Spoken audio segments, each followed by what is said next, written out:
Bonjour à toutes et à tous. Vous me comprenez, j'espère, tout le monde, ça marche dans la salle. Alors, je vous souhaite la bienvenue. Enfin, un programme culturel qui commence plus ou moins sans restriction. Donc, il ne fallait pas réserver des billets, on pouvait venir. Bon, pour le pass sanitaire, mais on en a l'habitude entre-temps. Et je suis vraiment optimiste que cette fois, on pourra aussi terminer le cycle de conférences qu'on a, comme d'habitude, organisé.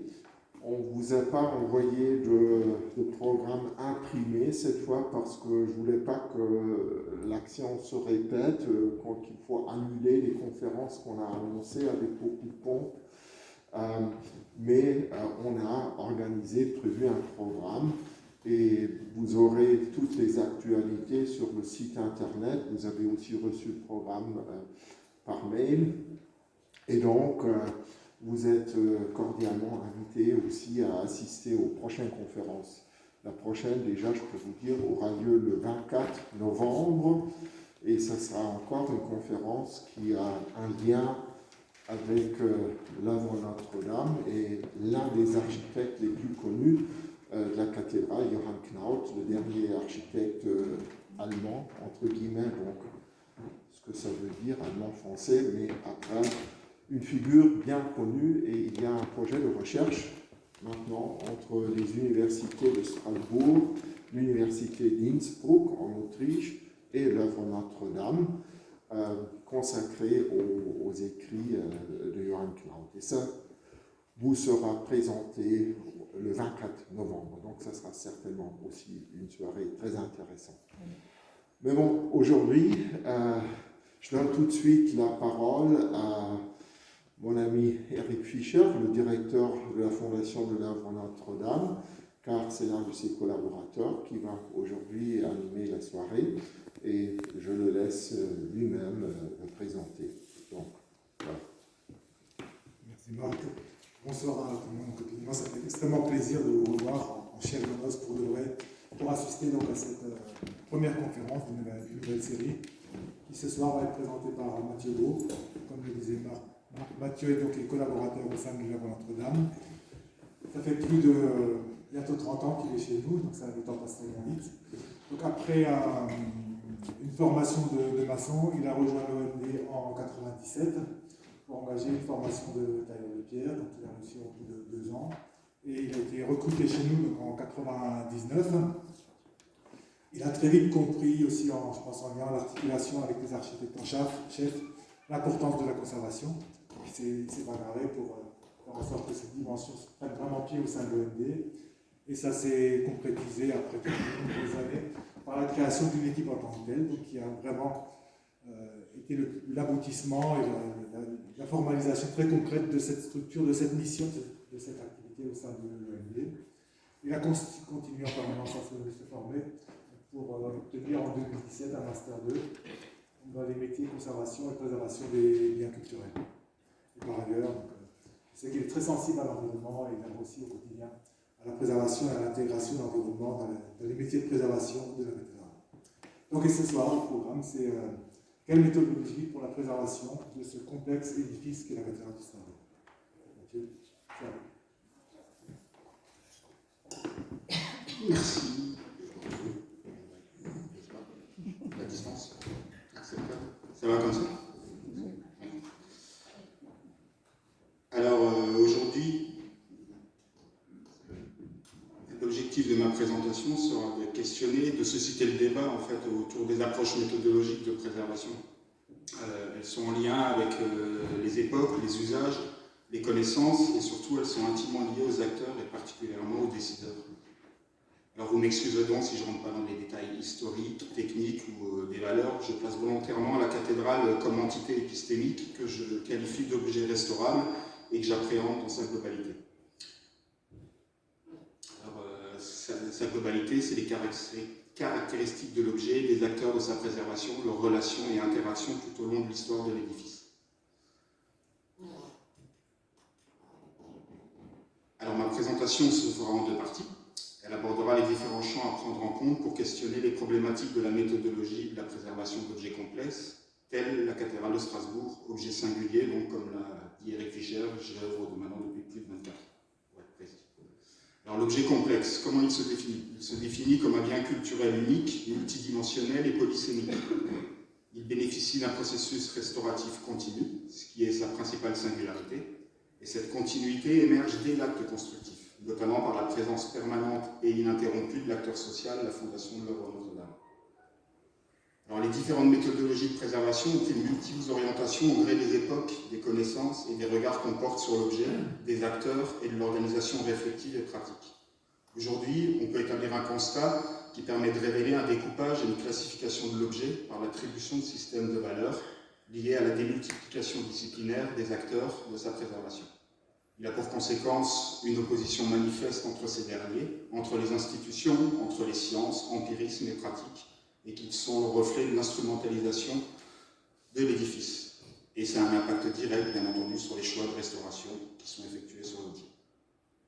Donc il s'agit donc, au travers d'une analyse globale, je m'éloigne, c'est peut-être trop.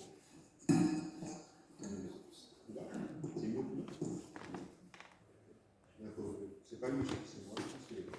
Donc il s'agit donc, au travers d'une analyse globale, de repenser une méthodologie qui tienne compte des précédentes en y intégrant la conservation-restauration en tant que discipline absente de l'organisation.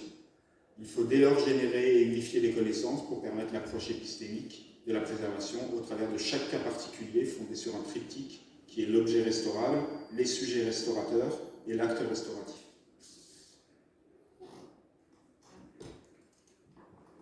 Alors donc, dans ma première partie, je vais essayer de définir une carte d'identité de l'objet complexe. Et donc, en premier lieu, ça va être la genèse et le processus restauratif. Alors, il s'agit de comprendre cette lente genèse en fait, de la constitution de l'objet et de ses changements morphologiques et spatiaux afin de construire cette méthodologie actualisée. Donc, à l'écran, vous avez différentes restitutions 3D des phases successives de construction entre 1048 et 439. Alors, érigé à partir de 2015, il s'agit dès lors de repenser ces 1000 ans de travaux pour qu'objectivité et subjectivité nourrissent nos interprétations au travers des sources écrites, bien sûr, et imagées, et de les confronter au constat d'état réalisé aujourd'hui. Alors, inscrire cette histoire au présent est essentiel à l'élaboration méthodologique. L'objet est continuellement transformé par la société et la transforme à son tour.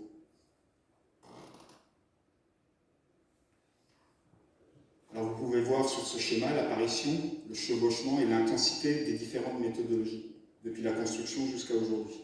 Alors, je pourrais le résumer ainsi. L'objet complexe est une succession d'opérations de construction, de transformation par des nombreux acteurs pour un projet hétérogène et évolutif.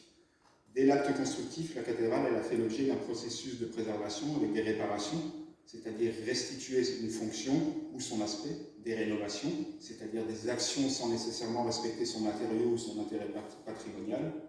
Mais progressivement, à compter du XVIIe siècle et surtout dans les siècles qui suivent, les regards qu'on porte sur l'objet vont se modifier en profondeur.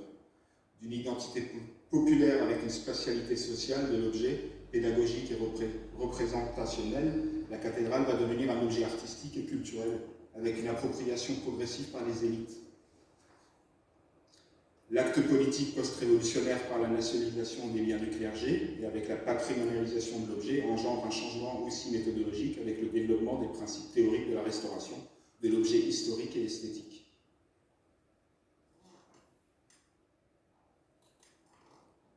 Alors le XIXe siècle, il adopte quant à lui la restauration stylistique. On peut citer un des personnages les plus connus, Eugène Viollet-le-Duc, qui installe donc un paradigme fonctionnel et esthétique qui cherche à redonner une unité stylistique et la recherche d'un idéal architectural. Alors la tour de croisée néo-romane de Gustave Kloss est un exemple notable. Et à l'exemple, donc, vous avez une photo prise avec la maquette en bois à l'échelle 1 du projet. Alors la fin de ce siècle adoptera une position différente, voire antagoniste. Les restaurations sont désormais archéologiques et historiques, avec les interventions minimales.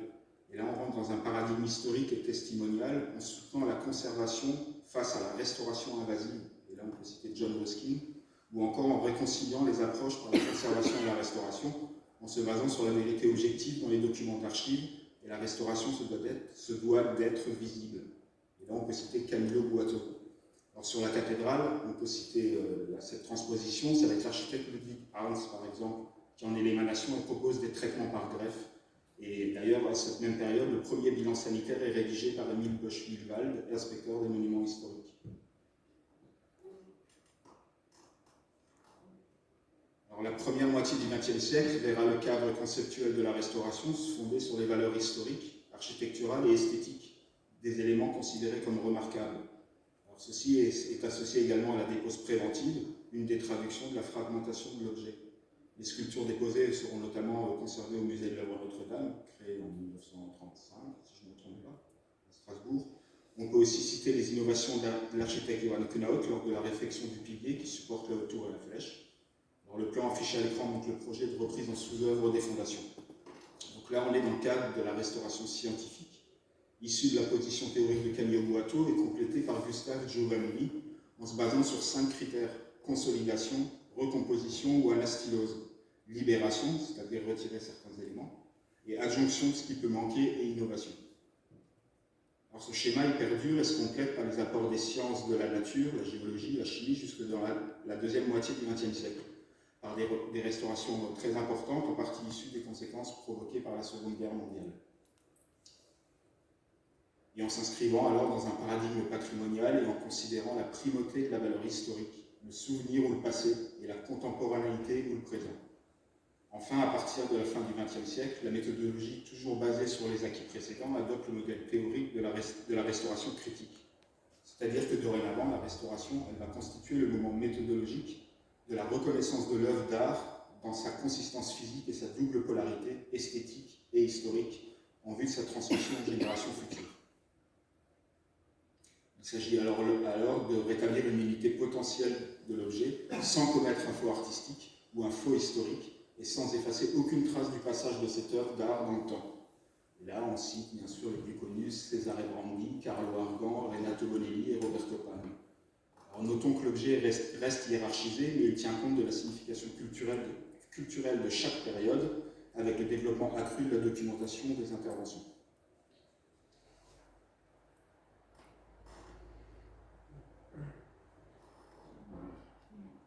Alors, le deuxième point de ma première partie, donc sur cette carte d'identité de l'objet complexe, je vais évoquer les fonctionnalités de l'objet. Les fonctionnalités et les usages de la cathédrale sont multiples, différentes selon les époques et reposent à la fois sur les valeurs sociétales, religieuses, politiques et économiques, avec l'objet comme place centrale dans la vie de la cité.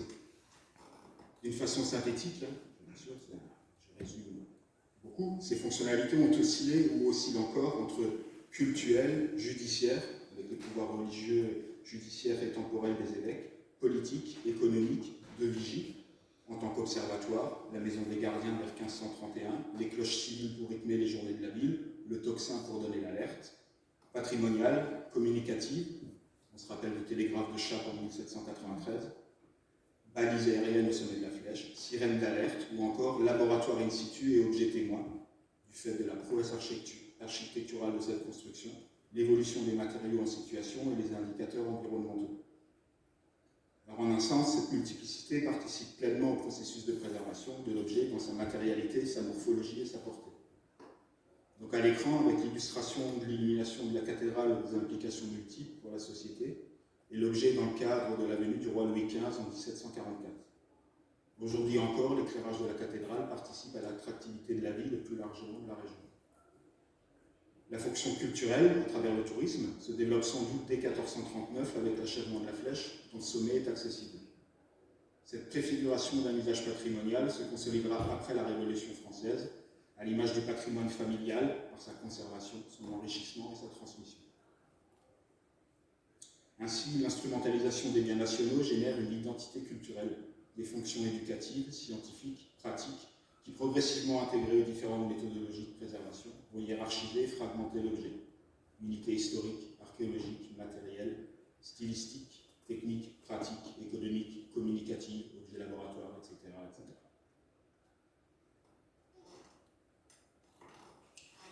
Alors le troisième point de ma première partie, toujours la carte d'identité de l'objet complexe, les matériaux qui constituent la cathédrale.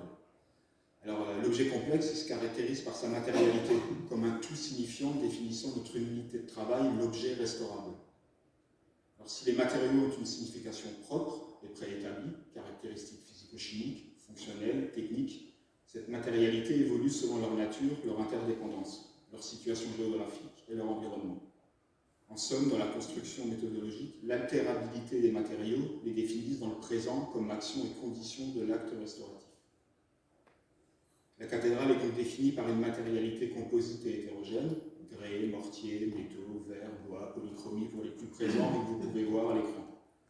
Il faut aussi distinguer les matériaux utilisés dans l'acte constructif de ceux similaires aux différents employés dans les différentes restaurations.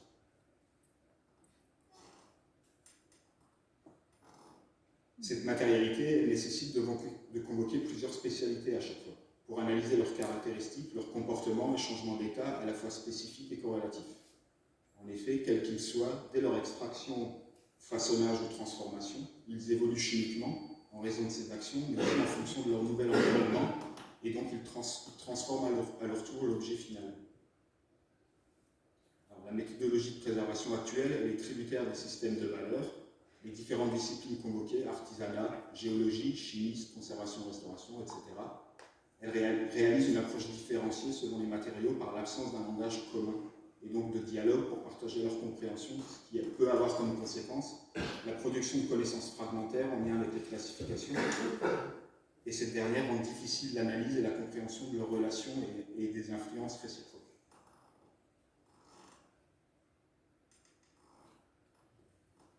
Alors, dernier point de la carte d'identité de l'objet complexe. Donc à l'écran, vous avez une proposition de légende qu'on utilise actuellement des types d'altérations de la cathédrale de Strasbourg. Alors l'objet complexe est influencé de manière continue et en fonction de ses environnements anthropiques et naturels. La méthodologie, donc, elle doit inclure l'approche globale, se doit de considérer l'objet complexe en transition sous cette double influence entre ses états passés, présents et futurs, et cela à différentes échelles d'observation.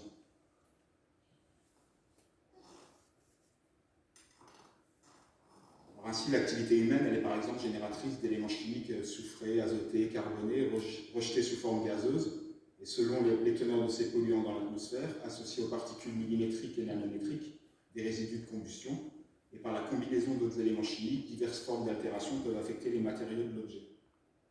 L'exemple des sels solubles, par leur diversité, leurs sources potentielles, leurs propriétés, ont une incidence avérée sur les graisses, que vous pouvez voir à l'écran pour un certain nombre d'entre eux.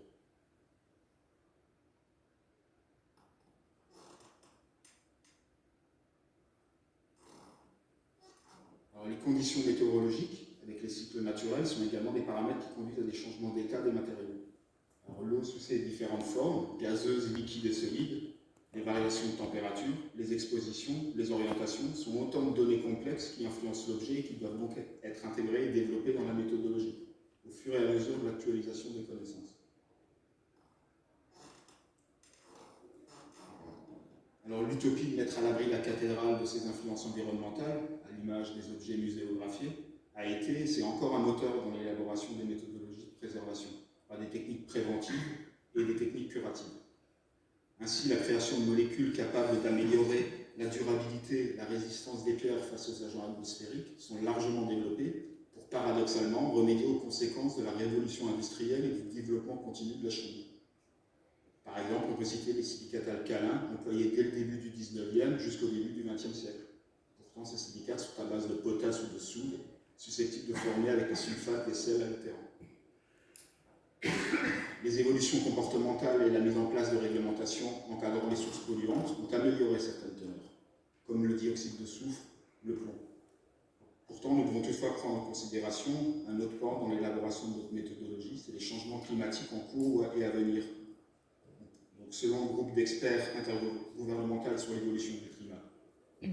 Donc ainsi, une probable augmentation de l'acidité des pluies, une plus grande fréquence des précipitations, l'augmentation des altérations biologiques, une instabilité des sols accrus, l'aggravation des dilatations thermiques et hydriques, avec l'augmentation des températures et la modification de la fréquence des cycles de cristallisation et de dissolution des sels dans les matériaux poreux.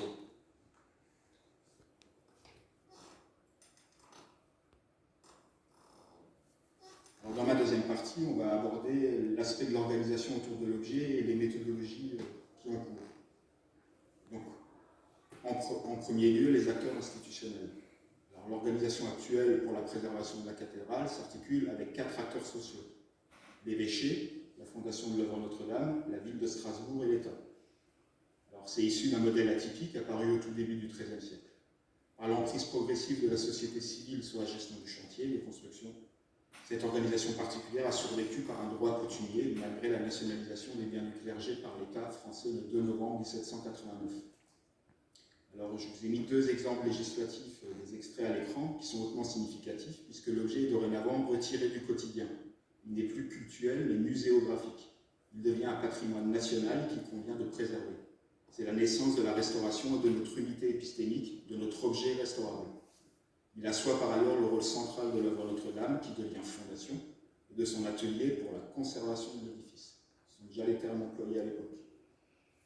Les méthodologies successives reposent donc sur ce schéma organisationnel fondation-État, qui remonte à 1794 avec l'arrêté du 30 avril, où la cathédrale à droite sur l'écran est définie comme temple de la maison, et surtout par l'arrêté consulaire de Napoléon Bonaparte, édicté en 1803, à gauche toujours de l'écran. Alors bien que l'objet ait été rendu au culte catholique, l'État en reste propriétaire.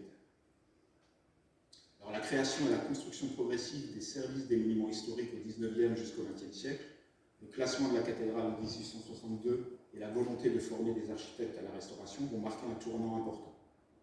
Les relations conflictuelles parfois de ce modèle particulier, fondation de l'œuvre Notre-Dame-État, ont comme résultat une nouvelle instrumentalisation de l'objet sur un fond de choix politiques et de choix restauratifs. Elles sont l'expression de la difficulté d'un langage commun entre les institutions et par voie de conséquence entre les disciplines convoquées et les pratiques de préservation. Donc en 1938, une première convention est signée, née d'un accord entre les services des monuments historiques et la Fondation, portant sur la répartition des travaux d'entretien et de restauration de la cathédrale. Et je cite, « Ces travaux ne seront plus dorénavant exécutés en commun, mais divisés en 2 parties, dont l'une serait payée entièrement par l'œuvre et l'autre par l'État. Chaque année, les propositions seraient présentées séparément. »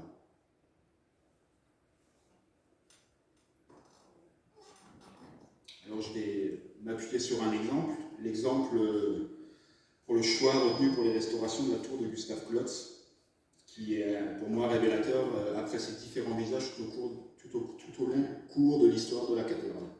Alors je vais faire pareil de façon très synthétique. Il y a eu, après-guerre, 4 propositions qui étaient alors sur la table en 1968. La première, restaurer intégralement la tour dite de Klotz du XIXe siècle. La deuxième, une solution hybride, laquelle consistait à remettre en état l'œuvre de Gustave Klotz, mais en l'allégeant de certains éléments nous paraissant particulièrement regrettables. La troisième, se baser sur l'histoire des maîtres d'œuvre puis des architectes successifs, lesquels poursuivaient les travaux sur l'objet en accord avec le style de leur époque, c'est-à-dire créer une œuvre contemporaine qui trouverait sa place à la croisée du transept. Et enfin la dernière, restituer la mitre gothique du XIVe siècle. C'est cette dernière proposition qui sera un temps retenue par la Commission supérieure des monuments historiques. Mais les discussions ne vont pas s'arrêter. Roland Reich, dans un livre publié en 1980, réhabilite les architectes du XIXe siècle pour leur réflexion sur l'histoire de l'architecture et son intégration dans sa pratique. Et il va défendre son œuvre. Et je vais le citer, une excellente connaissance à la fois historique et archéologique du monument, la vénération qu'il avait pour les hommes comme Labrousse et Viollet-le-Duc, ou son empressement à consulter les historiens de l'art ou les archéologues comme Schmiegans ou Diderot. Alors pour l'historien de l'art, la tour Klotz est à l'image des galeries Goetz, que le service des monuments historiques envisageait de déposer en 1956, puisqu'elle ne respectait pas le style d'une cathédrale médiévale. Donc elle est, je cite encore cet auteur, le témoignage d'une époque qui appartient à l'histoire de l'architecture. Sinon, nous serions un jour coupables d'avoir simplement gommé tout un pan de l'histoire de la cathédrale dont la tour Klotz constitue le témoin précieux. Donc vous connaissez la conclusion de cette histoire, tout le monde la connaît, on peut encore la voir. C'est en fin de compte, il y aura un revirement, on reviendra à la restauration de la tour existante entre 1988 et 1993.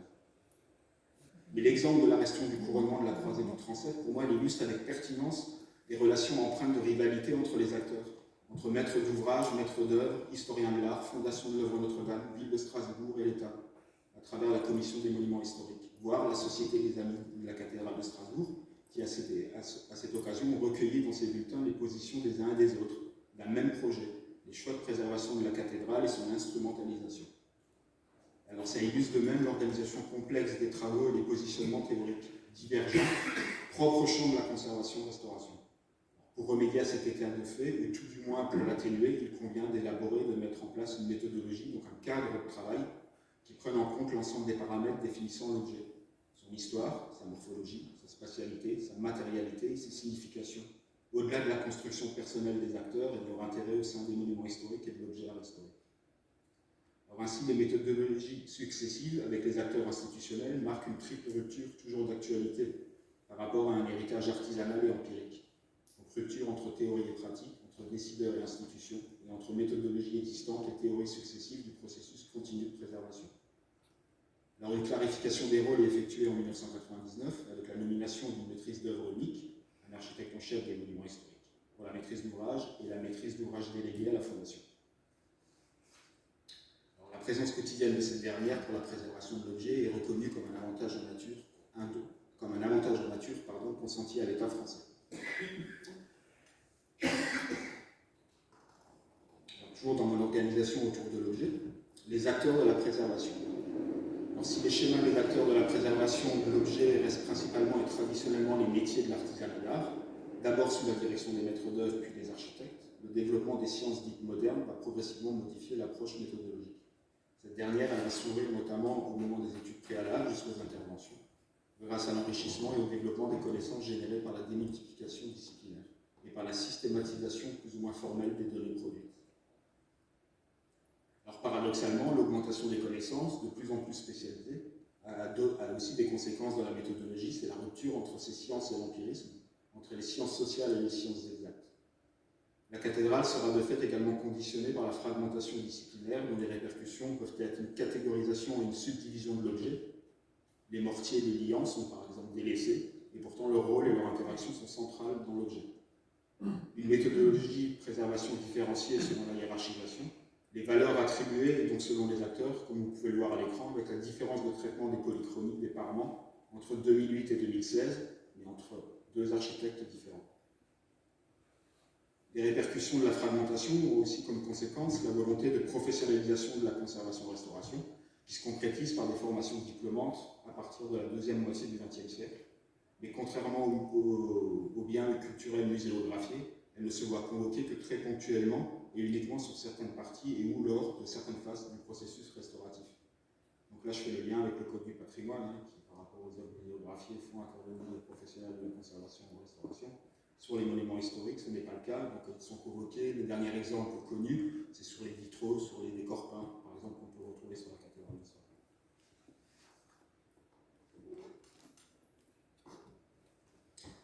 Alors le troisième point de l'organisation autour de l'objet, si la fragmentation de l'objet complexe est à la fois une conséquence de l'organisation institutionnelle et d'un découpage disciplinaire, elle l'est surtout par l'affirmation des différentes autorités qui légitiment leur mode d'appréhension sur telle ou telle composante du bien culturel selon les systèmes de valeurs conceptuelles propres à chacun. L'approche globale se voit donc fréquemment réduite en pièces détachées. Chaque cas particulier issu d'un champ disciplinaire se résume à être juxtaposé sans réelles interactions et confrontations. Ainsi, la cathédrale, elle peut se segmenter, se hiérarchiser en éléments remarquables, simples, structurels, esthétiques, en décor et style, en œuvres d'art ou en composants matériels ou fonctionnels, en pièces originales ou restaurées, en objets instrumentalisés et en temporalité. Donc à l'écran, je fais une analogie avec une représentation du XIXe siècle qui, par la catégorisation et la hiérarchisation, place l'homme au sommet de la classification. Un peu comme la sculpture originale polychrome qui domine les parements structurels de l'objet. Cette catégorisation, elle induit des pratiques contrastées, elle génère des oppositions entre structures, entre disciplines et praticiens, par une méthodologie discriminatoire. Alors, Pierre Levaux, dans son article sur l'évolution du concept de restauration au XIXe et XXe siècle, l'a décrit ainsi. Riegel place dès 1903 le conflit au cœur des monuments. Les intérêts des services exerçant légitimement leur autorité sur les monuments ne sont pas forcément conciliables et que leur opposition fait de ce que nous appelons le patrimoine un champ de bataille où 6 valeurs s'affrontent en tissant l'histoire des monuments. Et donc, selon Riegel, ces 6 valeurs sont l'ancienneté, l'historique, de remémoration intentionnelle, d'usage, de nouveauté, d'art absolu ou relatif. En somme, si la méthodologie discrimine le bien culturel, en catégorisant les matériaux, les formes et les traces, par des échelles de valeur arbitraires, elle en devient fortement subjective, éludant une partie des connaissances constitutives de l'objet et limitant le raisonnement. la réalité de l'objet restaurable dans sa globalité et son unicité, la transversalité des sciences et de l'empirisme, et la trop grande absence des professionnels de la conservation-restauration à chaque étape du processus de préservation paralyse l'évolution méthodologique pourtant nécessaire à la préservation de l'objet complexe. Alors, je pose la question, est-il possible de définir une méthodologie qui soit capable de supprimer les classifications, les échelles de valeurs, afin de tenir compte de l'objet complexe dans sa globalité?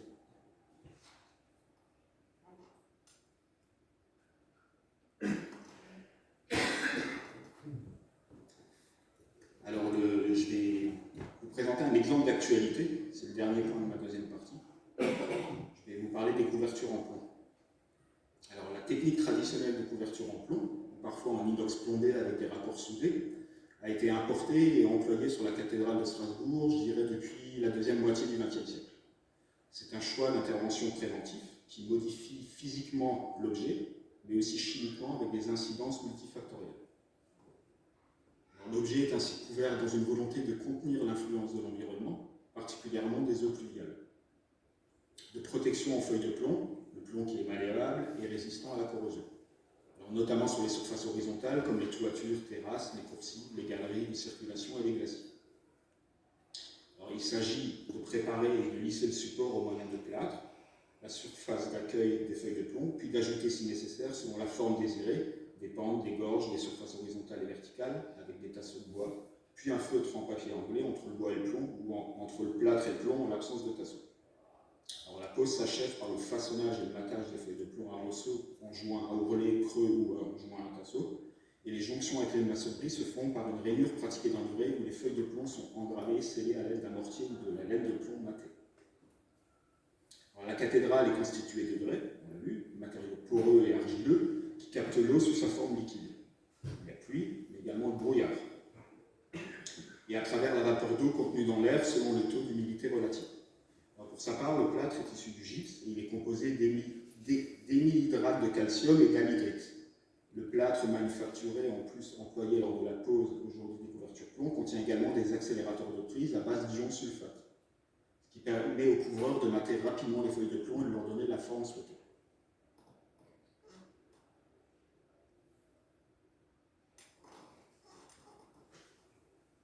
Alors le plâtre, il est riche en calcium et en sulfate, et c'est donc un matériau très poreux, environ 50%. Pour un titre de comparaison, les grès, la porosité totale peut osciller entre 10 et 20%. Alors le plâtre possède également un pouvoir de régulation hygrométrique, et donc en extérieur, il va absorber l'humidité et libérer ses ions sulfate et de calcium dans les maçonneries de grès, favorisant la formation de gypse en surface par évaporation et au sein du réseau poreux des grès. C'est donc une source certaine d'altération des grès. Le constat visuel de toutes les zones concernées par ce procédé fait état d'efflorescences blanches, dont certaines ont été analysées et ont confirmé la présence de gypse pur.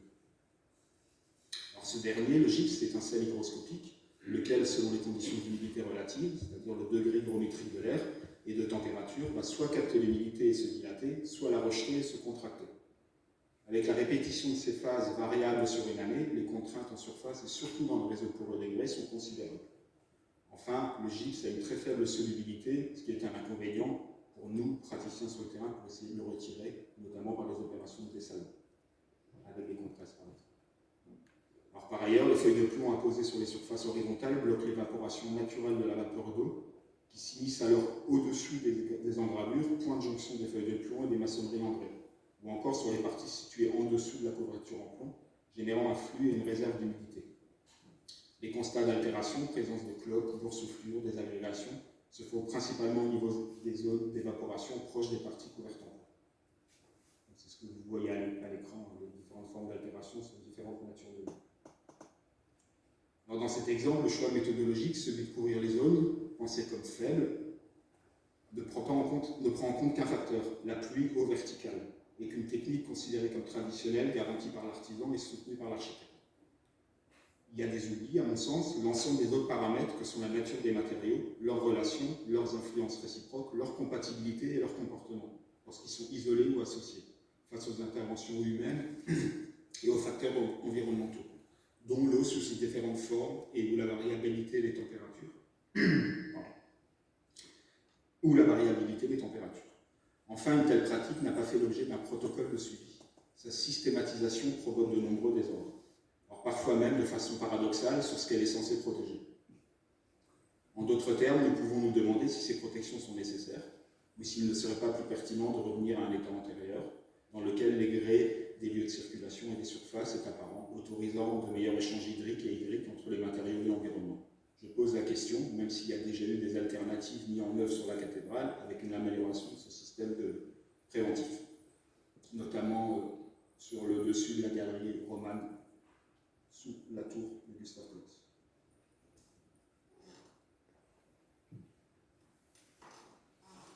Alors, je vais conclure cette présentation et pour proposer une piste méthodologique qui consiste donc à la prise en compte des prérequis suivants: la complexité de l'objet tant dans son histoire morphologique et spatiale, matérielle, fonctionnelle qu'environnementale, la fragmentation et la hiérarchisation de l'objet par les différentes spécialisations, chacun ayant son propre langage, le schéma juridique et organisationnel particulier, avec la présence quotidienne de la Fondation de l'Œuvre Notre-Dame, et enfin l'interdépendance des pratiques, considérant les modèles théoriques successifs de la préservation qui influencent les acteurs et les choix d'intervention et inversement.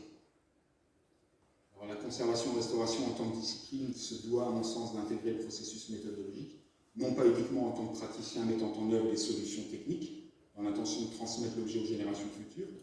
D'ailleurs, on préfère transmettre d'abord aux générations présentes, mieux, mais aussi par sa relation à la matière et à sa capacité à produire des connaissances, par l'acte restauratif. Il est de fait un trait d'union entre les diverses spécialités convoquées en questionnant les connaissances. Alors en effet, sa formation et la logique qui est la sienne, le regard qu'il porte sur l'objet lui permettent d'être une frontière naturellement poreuse à différents moments du processus méthodologique, entre l'artisan d'art lié à la restauration et les professionnels de la conservation-restauration. Entre les approches, donc, alors que ces acteurs partagent un même but, voire s'enrichissent mutuellement quand ils sont associés et non opposés. L'évolution méthodologique énoncée propose donc de poser un regard global sur l'objet complexe, dans ses réalités présentes et actualisées. Elle permet de considérer l'ensemble des paramètres développés, ce qui implique les échanges, les dialogues et les confrontations entre acteurs, et ainsi de s'ouvrir aux compétences des uns et des autres. Considérer l'objet complexe en perpétuel changement, et les nombreuses connaissances produites a comme conséquence d'inscrire la méthodologie dans une démarche transdisciplinaire, dont l'objectif est de supprimer les oppositions, de prendre en compte à la fois les connaissances scientifiques, mais aussi l'empirique, l'objectivité et la subjectivité, le temps passé, présent et futur, les actions de préservation et leur documentation dans un souci de reproductibilité. En somme, c'est l'accomplissement du principe transdisciplinaire qui est de l'unité dans la diversité. Enfin, dans le cas particulier de la cathédrale de Strasbourg, la présence donc, de la Fondation de l'Œuvre Notre-Dame au quotidien est un atout indiscutable. Elle est non seulement centre de ressources, en actualisant les connaissances au quotidien, mais aussi un outil exclusivement dédié à l'édifice. Il lui faut cependant légitimer davantage son rôle, et la professionnalisation de la conservation-restauration en son sein est primordiale. Elle pourrait être ainsi un outil de cette évolution aux côtés de l'État et de son rôle de contrôle scientifique et technique. Et je vous remercie pour votre écoute, et je repère une petite transition, une ouverture avec cette photo conjuguant deux patrimoines à préserver. Voilà, je vous remercie.